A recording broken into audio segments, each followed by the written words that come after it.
Lamentaciones 3, 21 al 24. Dice la palabra del Señor: esto recapacitaré en mi corazón, por lo tanto esperaré. Por la misericordia del Señor no hemos sido consumidos, porque nunca decayeron sus misericordias. Nuevas son cada mañana, grande es tu fidelidad. Mi porción es el Señor, dijo mi alma, por tanto en Él esperaré. Gloria a Dios. Parece un tanto paradójico y gracioso que en este libro, cuyo nombre es así como tan lúgubre, el libro se llama Lamentaciones. Yo no sé si alguna vez usted en su vida ha tenido unas ganas ardientes de leer este libro. Yo no, ¿cierto? Yo no, nadie. O sea, ¿quién va a querer? Ay, vamos a leer el libro de Lamentaciones. Pues Dios tiene una manera de esconder de los hombres sus tesoros, porque es precisamente en el libro de Lamentaciones donde aparece el mensaje de esperanza más poderoso y eficaz para que nuestra vida esté llena de paz, de gozo y de plenitud. El mensaje más grande de esperanza, el mensaje más positivo de parte de Dios, el mensaje más glorioso está aquí en este libro de Lamentaciones. Así que es muy lamentable que nosotros no lo sepamos, es muy lamentable que no lo conozcamos, es muy lamentable que a veces nosotros dejemos pasar estos tesoros, porque pareciera que a veces Dios los esconde, y es que las cosas preciosas, las cosas gloriosas de Dios siempre están ocultas a los ojos de las personas que de repente no le tienen la suficiente reverencia y respeto como para que Él se la revele.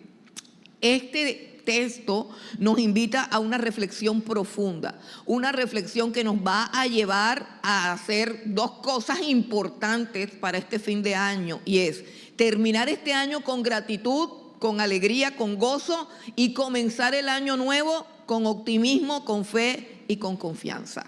Son dos cosas que nosotros necesitamos, y este texto nos los provee. ¿A través de qué?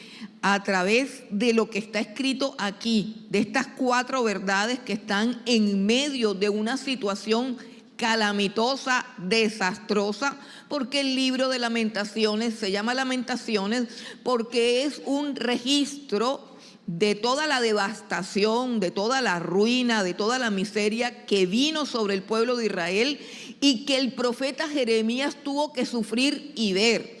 El profeta Jeremías escribe con el corazón devastado por el dolor y por el sufrimiento. Un sufrimiento que en su corazón fue quizás más fuerte que en el corazón de las otras personas. ¿Sabe por qué? Porque cuando en el corazón de las personas hay desobediencia, hay arrogancia, hay obstinación, esas personas son más duras y más insensibles. Pero cuando hay una persona que está sufriendo por las cosas que Dios le está mostrando, cuando hay una persona que está viendo la calamidad que viene y que sabe que estas cosas se pudieron evitar, pero que no las quisieron evitar porque no lo quisieron oír, el dolor de Jeremías es muchísimo más grande, porque él tiene un alma más noble, más pura, un corazón más sensible ante el corazón de Dios. Mas sin embargo, el dolor de Jeremías se expresa en el contexto de este mensaje tan precioso que vamos a escuchar hoy. Y yo quiero que, para que nos demos cuenta de cuán lúgubre es este libro, en el sentido de que relata todo el dolor, el sufrimiento y la tristeza que Israel se pudo evitar escuchando a Jeremías, pero que no lo quiso escuchar y que le tocó sufrir la deportación. Cuando nosotros hablamos de la deportación del pueblo de Israel, de la cautividad del pueblo de Israel a Babilonia, no nos alcanzamos a imaginar lo desastroso que fue, lo miserable que fue, lo doloroso que fue, lo devastador que fue. Pero el libro de Lamentaciones retrata todas esas cosas en los ojos, en el corazón y en los sentimientos de Jeremías. Y vamos a leer solamente el pedacito anterior al texto que leímos, o sea, en el capítulo 3, Vamos a leer los versículos 1 al 20, donde Jeremías expresa lo que ha visto y lo que siente y lo que ha sufrido. Dice Jeremías: yo soy el hombre que ha visto aflicción bajo el látigo de su enojo. Por supuesto que se refiere al enojo de el Señor. Me guió y me llevó en tinieblas y no en luz. Ciertamente contra mí volvió y revolvió su mano todo el día. Hizo envejecer mi carne y mi piel, quebrantó mis huesos, edificó baluartes contra mí y me rodeó de amargura y de trabajo. Me dejó en oscuridad como los ya muertos de mucho tiempo. Me cercó por todos lados y no puedo salir. Ha hecho más pesadas mis cadenas. Aun cuando clamé y di voces, cerró los oídos a mi oración. Cercó mis caminos con piedra labrada, torció mis senderos. Fue para mí como oso que acecha, como león en escondrijos. Torció mis caminos y me despedazó, me dejó desolado. Entesó su arco y me puso como blanco para la saeta. Hizo entrar en mis entrañas las saetas de su aljaba. Fui escarnio a todo mi pueblo, burla de ellos todos los días. Me llenó de amarguras, me embriagó de ajenjos. Mis dientes quebró con cascajo, me cubrió de ceniza y mi alma se alejó de la paz. Me olvidé del bien y dije: perecieron mis fuerzas y mi esperanza en Jehová. Acuérdate de mi aflicción y de mi abatimiento, del ajenjo y del hiel. Lo tendré aún en memoria, porque mi alma está abatida dentro de mí. Si se da cuenta, él dice, número uno, que ha visto cosas terribles, que ha visto cosas espantosas.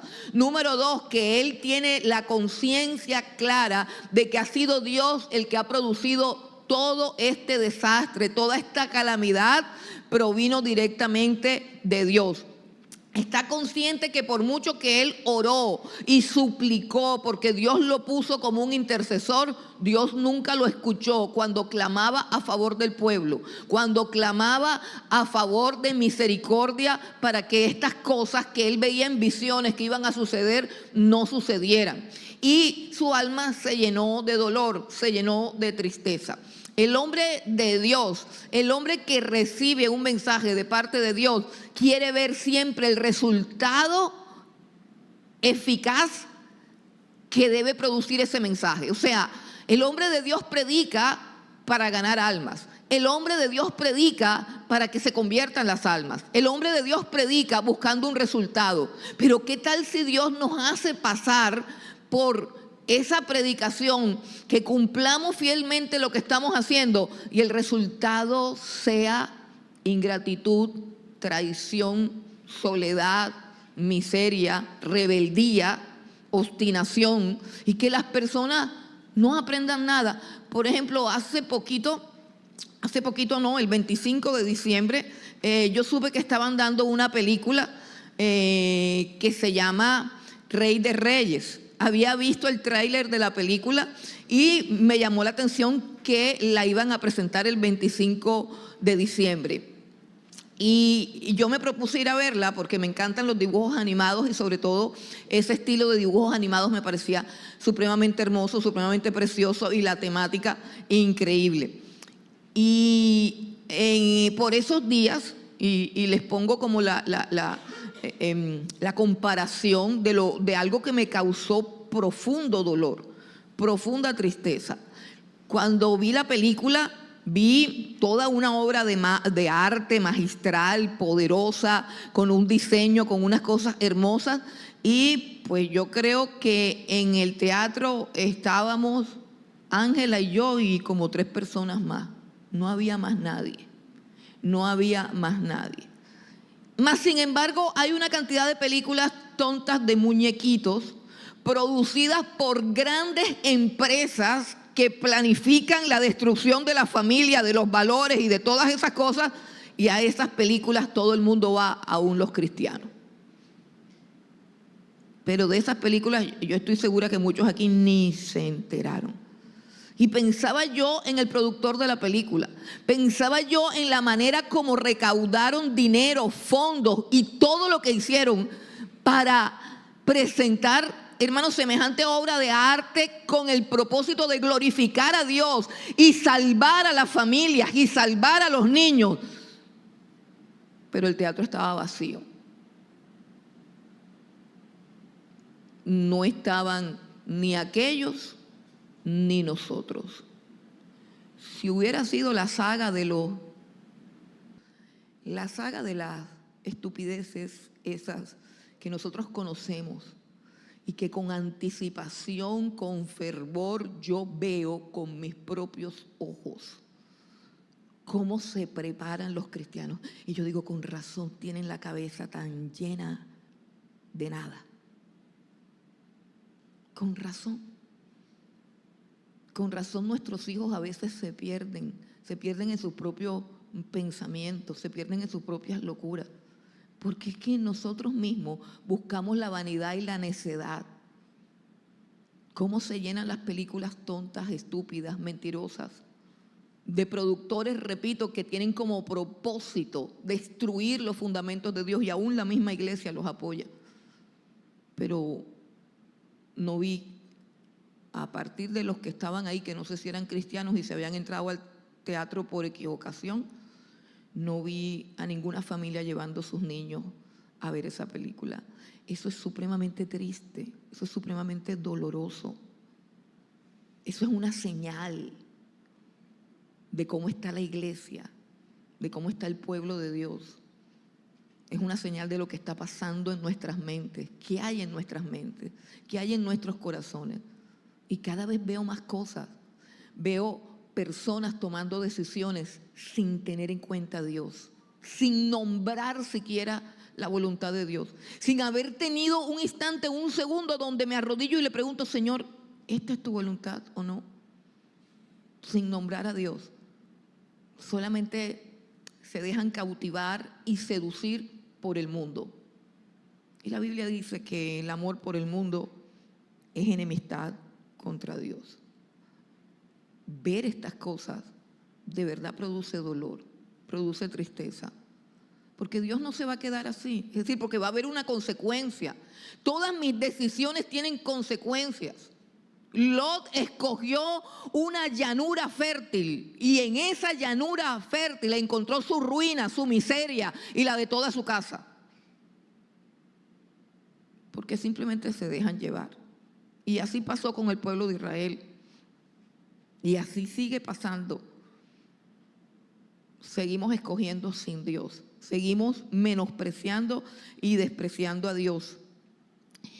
Mas sin embargo, el mensaje de hoy nos habla de su bondad y de su misericordia. Y tenemos aquí 4 verdades absolutas acerca de Dios para permanecer firmes y confiados todos los días del año que viene, siempre y cuando nuestra mirada esté puesta en Dios. Nosotros no sabemos qué viene para el 2026. No sabemos. No sabemos qué va a suceder.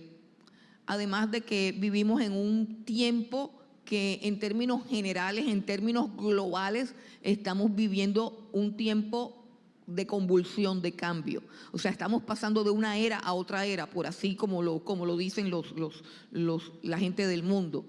Y estamos en un momento de una convulsión, de unos cambios terribles. Estamos en medio de un país que también está pasando por el momento más crítico de su historia. Muchos no se dan cuenta, pero esa es la realidad. Y aún así parece no darnos cuenta de las cosas. No sabemos qué nos depara el futuro, pero sí podemos tener claras 4 verdades que nos expresa este texto. La primera verdad es que Dios nos ama con amor inalterable. Una verdad en medio de una crisis, en medio de un castigo, en medio de una desolación. Jeremías dice, voy a recapacitar. ¿Usted sabe lo que es recapacitar? Así dice en el versículo 21, esto recapacitaré en mi corazón. Recapacitar es detenerte y examinar a profundidad lo que está pasando, lo que estás haciendo y quién es Dios. Eso es recapacitar en lo que Dios ha hablado, en lo que Dios es, en lo que Dios ha hecho.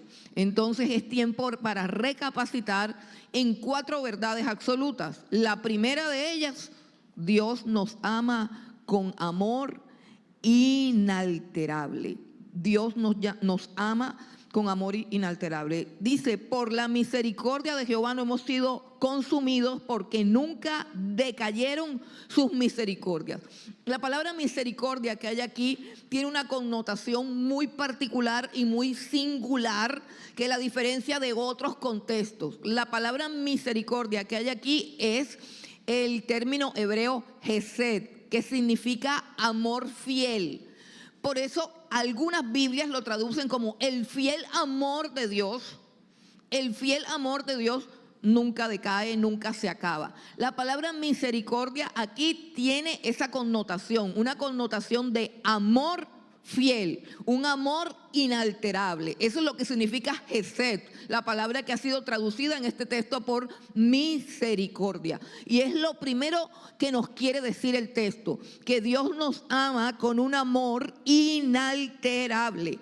Las emociones de Dios no son como las nuestras. Las emociones de Dios no varían en medio de las circunstancias. Las emociones de Dios, sobre todo sus afectos, no varían por causa de nuestros pecados, por causa de nuestro comportamiento, por causa de nuestra conducta, nuestra infidelidad, nuestra maldad, nuestra indiferencia no altera los afectos de Dios. ¿Entienden eso? Que Dios ama con un amor inalterable, un amor que procede de lo que Él es, no de lo que nosotros somos o hacemos. Eso es importante que lo entendamos. Nuestra conducta no altera el afecto de Dios, ni su amor ni su bondad. Malaquías capítulo 3, el versículo 6, dice, porque yo Jehová no cambio. Miren lo que dice Dios. Yo, Jehová, no cambio. Por esto, hijos de Jacob, no habéis sido consumidos. Es decir, el amor de Dios es inalterable. El amor de Dios es inmutable. Dios tomó una decisión y esa decisión fue amarnos. Su voluntad y sus emociones están en un mismo punto, son coherentes, se identifican. Sus emociones son coherentes con su voluntad está sometida a sus emociones. Eso es algo que tú y yo muchas veces no tenemos, no disfrutamos. ¿Por qué? Porque muchas veces en nuestra voluntad sabemos qué es lo correcto hacer, pero no tenemos amor ni pasión por hacerlo. La mayoría de las cosas que nosotros sabemos que son correctas, que son íntegras, que son honestas, que se deben hacer, son cosas en las cuales no nos deleitamos hacer. O sea, nuestros afectos, lo que queremos hacer, no siempre está de acuerdo con lo que debemos hacer. Y nosotros en nuestro interior siempre tenemos como esa disonancia, esa incoherencia de que queremos hacer lo bueno, pero realmente lo que deseamos es lo malo. Sabemos qué es lo bueno, sabemos qué es lo que nos conviene, pero lo que deseamos es otra cosa, hermano. Entonces, Dios no tiene eso, porque esa fragmentación, esa desintegración del ser es causada por el pecado. Y Dios no tiene pecado, Dios es santo. Lo que es correcto es lo que a Él le deleita. Él se deleita en lo correcto. Él se deleita en lo que ha decidido. Su amor fue decidido desde antes de la fundación del mundo. Su amor es un asunto de su voluntad. Y en su voluntad Él se deleita. En Efesios capítulo 1 hay algo que siempre me ha llamado la atención. Efesios capítulo 1 del 3 al 5, lo conocemos, es el pasaje donde Dios decidió en la eternidad, antes de la fundación del mundo, escogernos y amarnos. Dice: bendito sea el Dios y Padre de nuestro Señor Jesucristo, que nos bendijo con toda bendición espiritual en los lugares celestiales en Cristo, según nos escogió en Él antes de la fundación del mundo, para que fuésemos santos y sin mancha delante de Él. Y dice que nos escogió ¿cómo? En amor. En amor, habiéndonos predestinado para ser adoptados hijos suyos por medio de Jesucristo, según el puro afecto de su voluntad. Escucha esas palabras: amor. Él nos escoge en amor. Lo que hace que Dios nos escoja es su amor. El amor es lo que mueve a Dios a hacer la elección de amarnos. Ok, pero también dice que según el puro afecto de su voluntad. O sea, que sus afectos y su voluntad son puros y están siempre orientados hacia lo mismo, hacia amarnos. Lo que Él decidió, lo decidió antes de la fundación del mundo, y nada que suceda después de la fundación del mundo va a alterar lo que Él decidió. Nada altera sus afectos y nada altera su voluntad. Lo que Él quiere es lo que Él ama. Lo que Él ama es lo que Él decide. Es un Dios santo, es un Dios sano. Además de eso, nosotros tenemos unos conceptos equivocados del amor. El amor para nosotros está ligado a lo que es el otro. Por ejemplo, el amor eros tiene que ver con lo atractivo, seductor que a mí me parezca el otro, con el deseo que yo sienta por el otro. Ese es el amor eros, por el placer que el otro me pueda proporcionar si yo lo uso como un objeto de placer. Ese es el amor eros. El amor fraternal tiene que ver con que tú eres mi hermano. Si no eres mi hermano, no te quiero. El amor filial tiene que ver con que tú pienses igual a mí. Si piensas como yo y tienes puntos en común como conmigo, entonces te quiero. Si no, no te quiero. Y nosotros, eso es todo lo que nosotros conocemos acerca del amor. Nosotros conocemos el amor dependiendo de si el otro hace, dice o es exactamente lo que yo quiero. Un amor que varía porque el otro también varía. Un amor que es condicional, efímero, fluctuante, que realmente no es amor. Porque la Biblia dice que nosotros conocimos el amor cuando conocimos a Dios. Dice: en esto consiste el amor. No en que nosotros lo hayamos amado, sino que Él nos amó. Él nos enseñó lo que era el amor. Y en 1 Corintios 13, hay una definición de amor que no es otra cosa sino la definición de Dios. No es la definición de algo que nosotros conozcamos o experimentemos. Es la definición de quién es Dios. 1 Corintios 13, no lo vamos a leer todo, pero quiero que vayamos al 4, del 4 al 8, y veamos que eso no es humano, que eso es divino, que eso lo podemos encontrar, pero en pequeñas fracciones, en pequeñas medidas en algunos seres humanos y en algún tipo de relaciones, como por ejemplo la relación de madre e hijo. Podemos encontrar algo parecido, pero difícilmente encontramos eso en los seres humanos.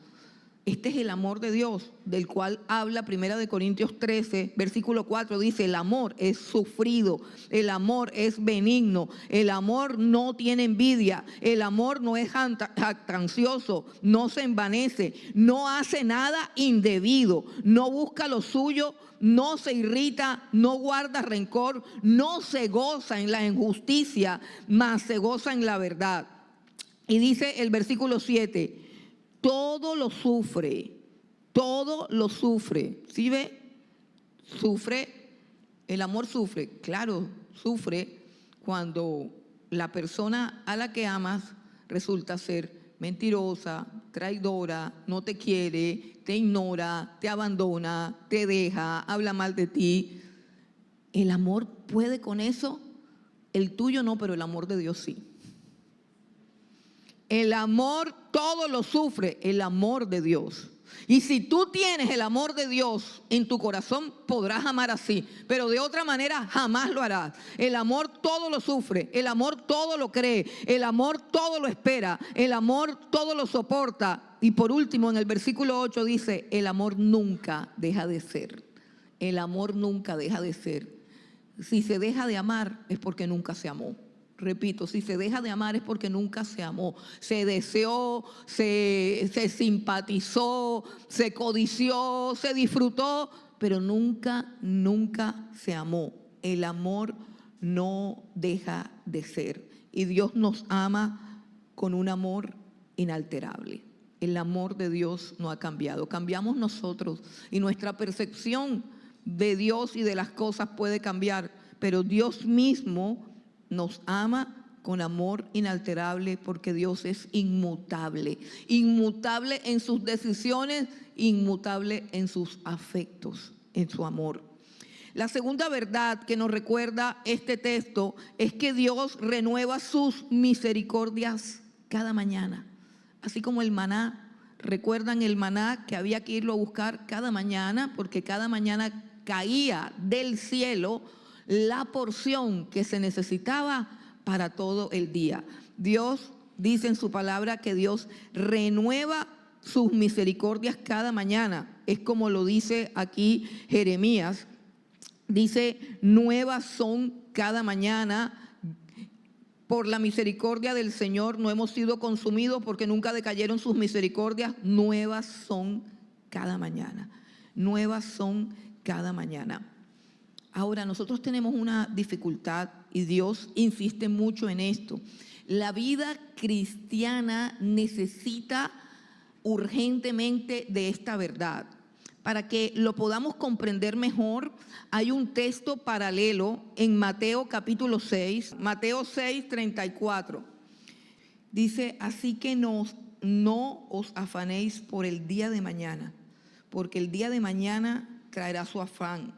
Basta a cada día su propio mal. Este es un texto paralelo en el que el Señor Jesús nos comenta algo acerca del orden que Dios tiene para cada uno de los días de nuestras vidas. Los días de nuestras vidas están todos ordenados por Dios y una de las cosas que debemos saber es que cada día tiene un afán. Cada día tiene una dosis medida en el cielo de sufrimiento, de angustia, de pruebas, de ansiedades. Hay una dosis establecida por Dios de dolor para cada día. Así de sencillo. Para cada día. Y así como hay una dosis de dolor, de sufrimiento, de pruebas, de ansiedad, de tareas difíciles, de persecuciones, de disgusto, hay una dosis de desánimo, desaliento, de cosas negativas. Hay una dosis medida por Dios en cada día. Así también hay una misericordia que se derrama cada día para que tú puedas manejar esa dosis de sufrimiento sin que ese sufrimiento te aplaste, sin que ese sufrimiento te desanime y que te da la capacidad para vencerlo. Hay una dosis de su misericordia. El asunto o el problema es que nosotros siempre queremos anticiparnos a la dosis de dolor de mañana y asegurarnos con las misericordias de mañana. En este mismo texto, el Señor Jesús nos muestra preguntas que producen ansiedad, preguntas que un creyente no se debe hacer, preguntas que son propias, dice él, de los gentiles, es decir, de los incrédulos, preguntas como ¿qué comeremos o qué vestiremos? Preguntas que están enfocadas al día de mañana. Y nosotros podemos hoy, conforme avanza el tiempo, podemos hacernos preguntas que no son sanas, preguntas que conducen a la ansiedad, a la tristeza, a la depresión, o que nos pueden guiar a cometer errores y tomar decisiones equivocadas. Por ejemplo, preguntas como ¿qué será de nuestros hijos si no se arrepienten, si no se convierten, si irán a perder? ¿Qué será de nuestra salud? ¿Qué será de nuestra vista, de nuestros oídos, de nuestro estómago? ¿Qué será de nuestro matrimonio? ¿Podrá sobrevivir? ¿Podrá seguir adelante? ¿Qué será de nuestra iglesia? ¿Qué será de nuestro país? ¿Tendremos la suficiente fuerza y recursos y fe para enfrentar el futuro? Esas son preguntas necias, son preguntas que nos hacemos ignorando lo que la Biblia nos está enseñando en este pasaje. Las misericordias de ayer fueron para resolver las cargas de ayer. Las misericordias de hoy son para resolver las cargas de hoy. Y las misericordias de mañana son para resolver las cargas de mañana. El asunto es que tú no conoces hoy ni cuáles son las cargas de mañana, ni tampoco te van a llegar hoy las misericordias de mañana. Lo que se te pide es que confíes en que mañana vendrá la misericordia y vendrá el afán. Y que de todos modos tú vas a triunfar sobre esas cosas, porque eso es lo que ha determinado Dios para nuestras vidas. Que puedas creer lo que dice, por ejemplo, el Salmo 23, versículo 6, que dice: el bien y la misericordia me seguirán todos los días. No dice, bueno, habrá días en que no habrá misericordia. No, dice, las misericordias son nuevas cada mañana. Todas las mañanas hay una misericordia, y hay una misericordia nueva, diferente a la de ayer y diferente a la de mañana. ¿Por qué? Porque la carga de hoy no es la de mañana ni es la de ayer. Porque cada misericordia ha sido diseñada según el propósito específico que Dios tiene con tu vida, según las circunstancias específicas de tu vida. Como cantábamos ahorita, que Dios proveerá. Pero no se te pide que conozcas las cargas de mañana. No se te revelan ni se te entregan las misericordias de mañana hoy. No, se te pide que confíes en que todas las mañanas vendrán esas misericordias. Ahora, confiar en que cada mañana trae su afán y que las misericordias de Dios serán nuevas y eficaces para esas cargas, no significa que Dios nos está llamando a vivir una vida desordenada y sin planeación. No, Dios es un Dios que planea, es un Dios que prepara. Y el descuido, el echarse ahí y dejar que la vida pase, no tiene nada que ver con la paz y la certeza y la confianza en la misericordia de Dios. No, tenemos que trabajar, hermano. Tenemos que trabajar. Si nosotros queremos que Dios traiga las almas acá, tenemos que trabajar en oración, en intercesión, en ayuno, en clamor. Y hay que, por supuesto, invitarlas. ¿Qué es lo que no podemos hacer? La incertidumbre de, ¿y será que vendrán? ¿Y será que no vendrán? ¿Y será que Dios le hablará? ¿O será que no se convertirán? ¿O será que no vendrán? ¿O será que Dios no nos escuchará? Esa incertidumbre es la desconfianza en la misericordia de Dios, y eso sí es pecaminoso. No es una vida desordenada, no es ausencia de planeación, es ausencia de preocupación y total confianza en que Dios hará su parte. Nosotros hacemos lo que Él nos ha mandado hacer y Él hará lo que ha prometido hacer. La tercera verdad que tenemos aquí, la tercera verdad en la que podemos descansar al finalizar este año y comenzar el próximo, es que Dios es fiel. Versículo 23 dice: grande es tu fidelidad. Grande es tu fidelidad. Versículo 23. Pero ¿fiel a qué? Continúa Dios siendo Dios en todos sus atributos. Ya vimos que el amor de Él es inalterable porque Él es inmutable en su voluntad y en sus afectos. Ahora, su fidelidad es ¿a qué? ¿A qué? Miren, la manera más fácil de responder esta pregunta de si Dios es fiel, ¿a quién es fiel? La manera más fácil de responder, y quizás la más complicada, es decir que Él es fiel a sí mismo. A sí mismo. Él es fiel a sí mismo, a sus promesas y a sus pactos. Es decir, Él es fiel a su palabra. Él es fiel a lo que promete. Él es fiel a lo que determina. Él es fiel a su palabra. Sobre todo, hermanos, Él es fiel a su pacto.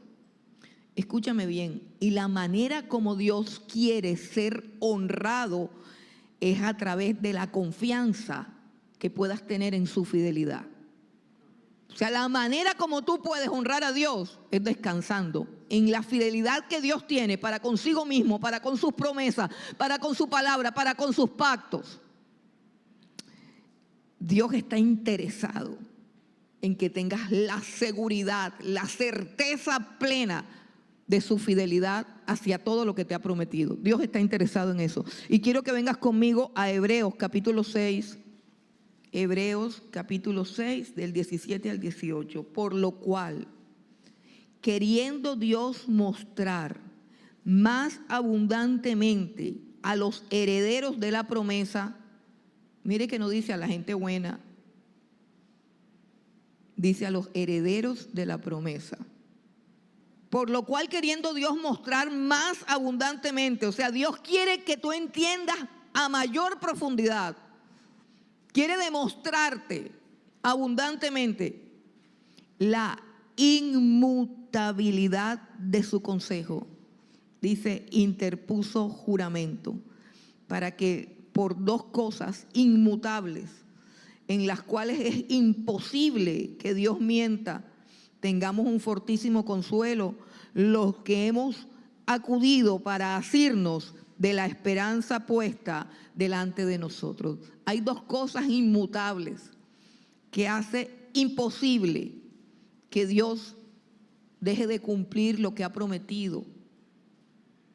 Y esas dos cosas inmutables son su promesa y su juramento. Dios promete salvación, perdón, vida eterna, su presencia con nosotros, un sinnúmero de promesas, incontables promesas. Averigua cuáles son.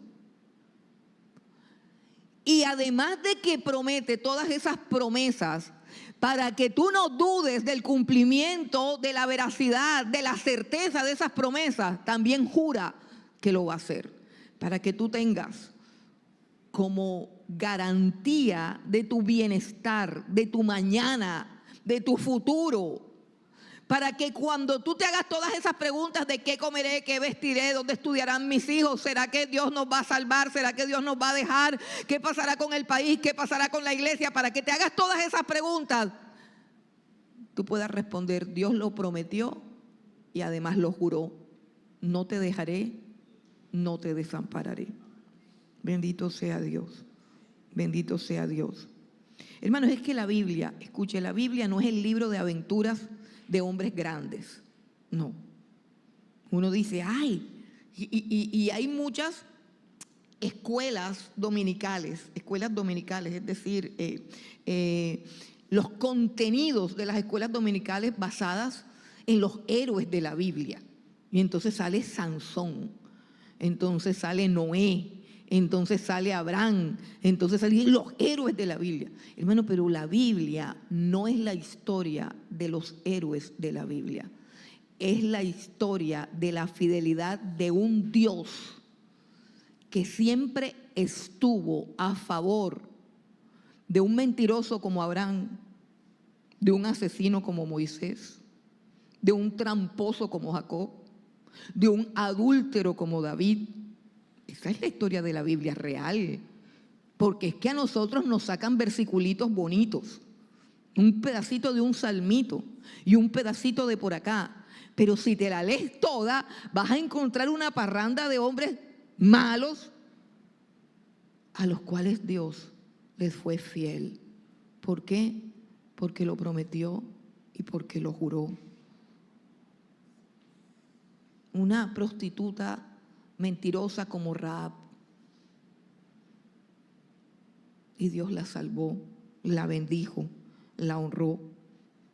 Hermano, gente como tú y como yo, un promiscuo como Sansón, no podía andar sin mujeres, Esta es la historia de la Biblia. La fidelidad de un Dios que promete a hombres infieles serle fiel y no deja alterar ni su amor ni su misericordia por nuestras maldades.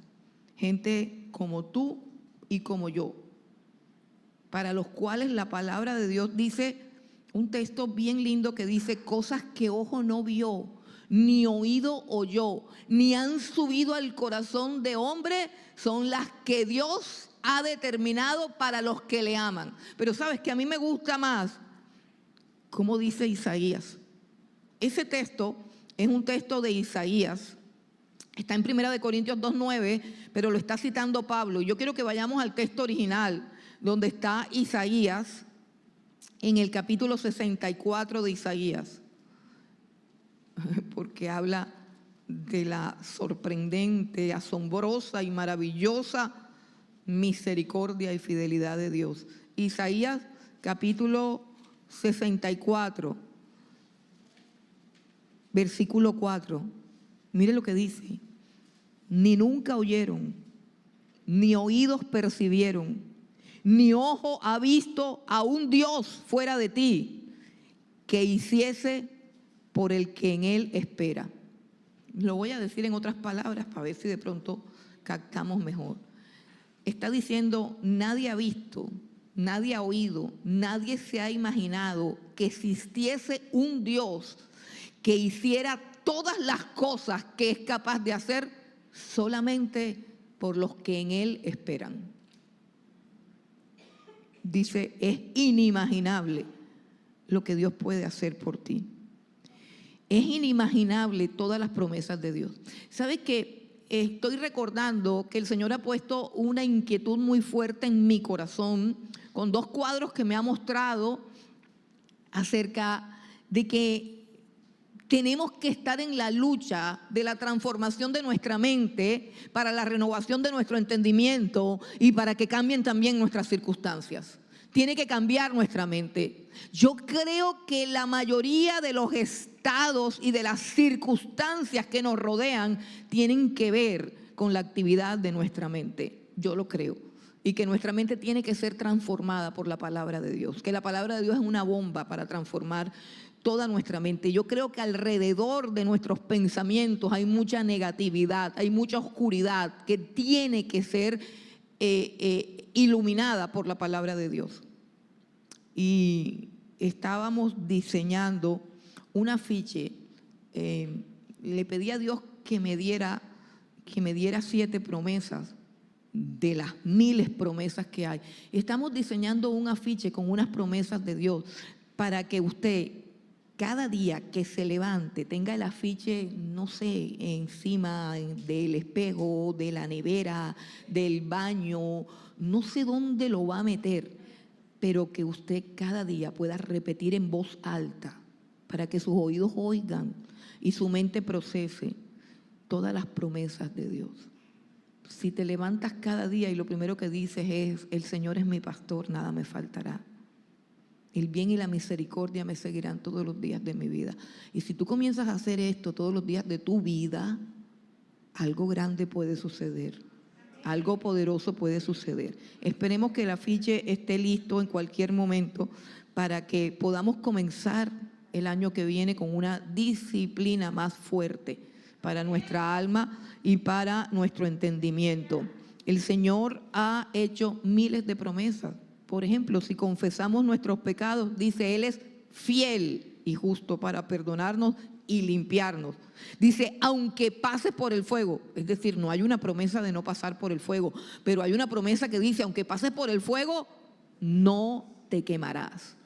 Aunque pases por las aguas, no te vas a ahogar. Son promesas poderosísimas de Dios, suficiente para vivir y abrazar el año que viene con gozo, con alegría, con gratitud. Dejar de ir este año y decir gracias, Señor, por todas tus misericordias, y gracias, Señor, porque sabemos que el año que viene vendrán mejores y mayores misericordias. Sigamos ahora a la cuarta verdad que tenemos que recordar y la última, versículo 24, dice en su recapacitación, dice esto recapacitaré. Él está recapacitando y comienza a recapacitar de menos a más hasta que llega el punto en el versículo 24 donde concluye: mi porción es Jehová, dijo mi alma, por tanto en él esperaré. En otras palabras, Dios es todo lo que tú necesitas. Dios es todo lo que tú necesitas. Lo que tú necesitas es a Dios. El único que puede cambiar tu vida es Dios. El único que puede asegurarte es Dios. El único que puede libertarte es Dios. Dios es todo lo que tú necesitas. Y eso es lo primero que debes buscar. Cuando Jeremías dice mi porción, cuando dice mi porción es Jehová, cuando Jeremías dice mi porción es Jehová, está aludiendo a el libro de Josué, cuando se repartieron las tierras. No sé cuántos se habrán leído el libro de Josué, pero cuando ellos entran a la tierra prometida, entonces Dios le dice a Josué que reparta las tierras por suerte. A cada tribu le tiene que dar, como si se ponían a pelear, no, yo quiero estar en el sur, yo quiero estar en el norte, yo quiero estar en el sur, yo quiero estar a la izquierda. Si se ponían a pelear, pues eso no se iba a poder y se iba a formar un problema. Entonces la ubicación de las tierras de cada tribu fue dada por suerte, y la extensión de la tierra fue dada conforme al número de los que componían la tribu. Si la tribu era grande, era un espacio de tierra grande conforme al tamaño de la tribu. Pero el lugar, la ubicación, si quedabas arriba, si quedabas abajo, si quedabas en el centro, si quedabas en la costa, eso fue repartido por suerte. Y luego con un cordel, por eso dice las cuerdas, con un cordel delineaban el lugar de hasta aquí hasta acá, la tribu de Judá, de aquí hasta acá, la tribu de Manasés. Todo eso lo hacían por suerte. Pero cuando llegó la tribu de Leví, cuando llegó Aarón, la casa de Aarón, Dios dijo a Aarón y a la tribu de Leví: no le vamos a asignar ninguna tierra, porque yo soy su porción, su herencia, su porción soy yo. El privilegio de conocerme, el privilegio de servirme, el privilegio de ministrar a mi pueblo y de ministrarme a mí como Dios. Eres un privilegio demasiado grande, demasiado glorioso, demasiado amplio, demasiado poderoso. Entonces, aquí Jeremías está apuntando a eso. También tenemos el Salmo 16, es un salmo muy precioso que habla precisamente de esto, utiliza la misma ilustración.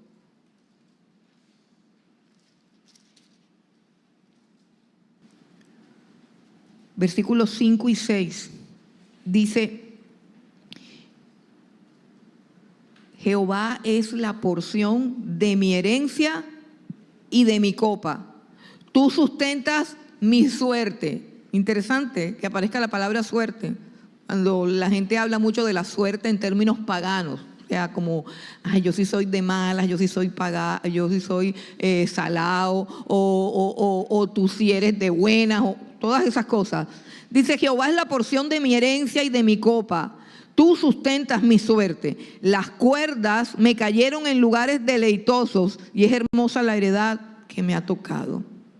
El Señor es todo lo que necesitamos, porque el Señor es nuestra porción. Eres supremamente afortunado, porque ser heredero de Dios, tener a Dios como tu herencia, como tu porción, como tu suerte, es la cosa más grande y más gloriosa que te pudo haber sucedido. Con eso debemos estar contentos, con eso debemos estar satisfechos, con eso debemos estar plenos.